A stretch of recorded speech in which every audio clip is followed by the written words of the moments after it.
ҳамасола ҳафтаи охирини моҳи апрел дар ҷумҳурияи Тоҷикистон ҳафтаи эмкунии аврупоӣ гузаронида мешавад.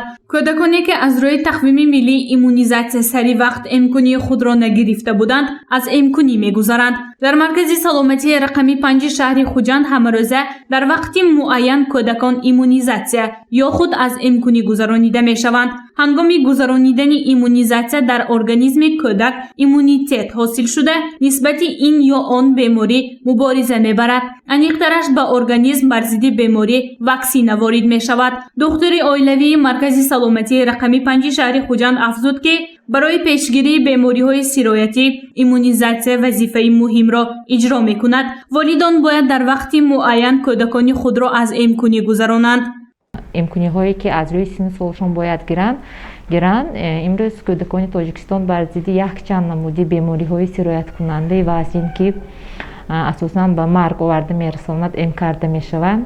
дар таваллудхона аввал кӯдак эмкунӣ бар зидди гепатити Б, фалач ва БЦЖ ё худ бемории сил мегирад ва аз синни 2 моҳагӣ эмкунии кӯдак дар марказҳои саломатӣ идома меёбад.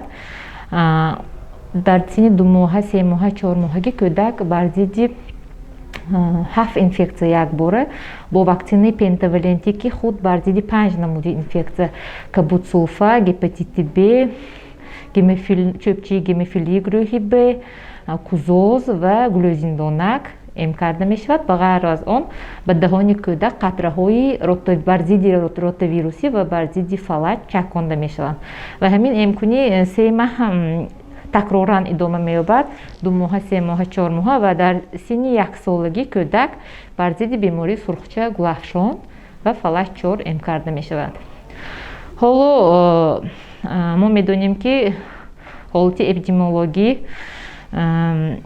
дар баъзе ноҳияҳо ба қайд бемории сурхча ёки бо халқааш гӯем қазомуқ ба қайд гирифта шуда аст. барои ҳамин ҳам аз ҳамин фурсати муносиб истифода бурда гуфтаниям ки он кӯдаконе ки дар вақташ аз рӯи тақвими миллии эмкунии сурхча гулафшонро нагирифтанд, бояд дар ҳамин ҳафта омада дар ҷои маҳалли зист дар марказҳои саломатии тобеашон ба зидди ин беморӣ эм карда шаванд. агар дар синни 1 солагӣ ва 6 солагӣ ки аз рӯи тақвим пешниҳод карда шудааст нагирифта бошанд, бояд омада дар марказҳои саломатӣ эм карда шаванд.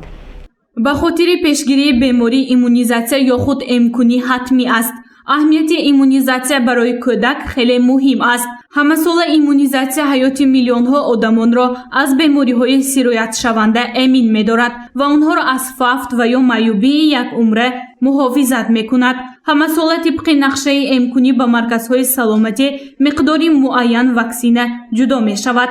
нақшаи эмкунӣ дар охири сол ҳар сол кашида мешавад ва миқдори лозими 1 солаи ваксинаро ҳар як маркази саломатӣ талабот карда медиҳад ва ҳама моҳа онҳо аз маркази иммунопрофилактикии вилоятӣ рафта ҳамун ҳар маҳа миқдори зарурии ваксинаҳоро мегиранд ва ин миқдор барои ҳар як маркази саломатӣ гуногун мебошад, вобаста аз кӯдаконе ки то синни 6 сола дар қайди ҳамон марказ ҳастанд.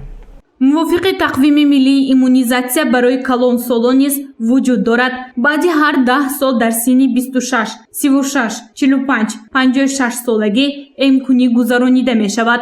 номгӯи ваксинаи ADSM 2345 буда бар зидди бемории гулозиндонак ва кузоз пешбинӣ шудааст. дар ҳаёти кӯдакон бошад баъзе намуди иммунизатсия танҳо 1 маротиба, баъзеашон вобаста ба хосияти иммуни биологияшон якчанд маротиба гузаронида мешавад.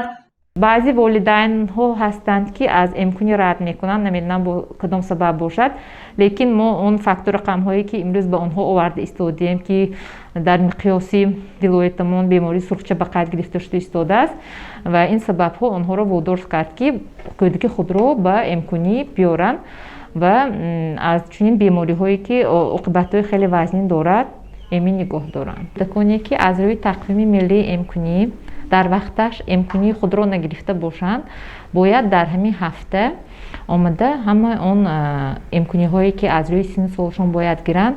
кӯдак бояд мувофиқи тақвими миллии иммунизатсия ҳамаи намуди иммунизатсияро сари вақт гирад. мақсади гузаронидани иммунизатсия дар байни кӯдакон пешгирӣ аз ҳар гуна бемориҳо мебошад. ҳар як иммунизатсия аз тарафи кормандони тиб дар марказҳои саломатии ройгон гузаронида мешавад. гузориши Ганҷина Олимова, Насимҷон Раҳимов барои барномаи иттилоотии Хабар.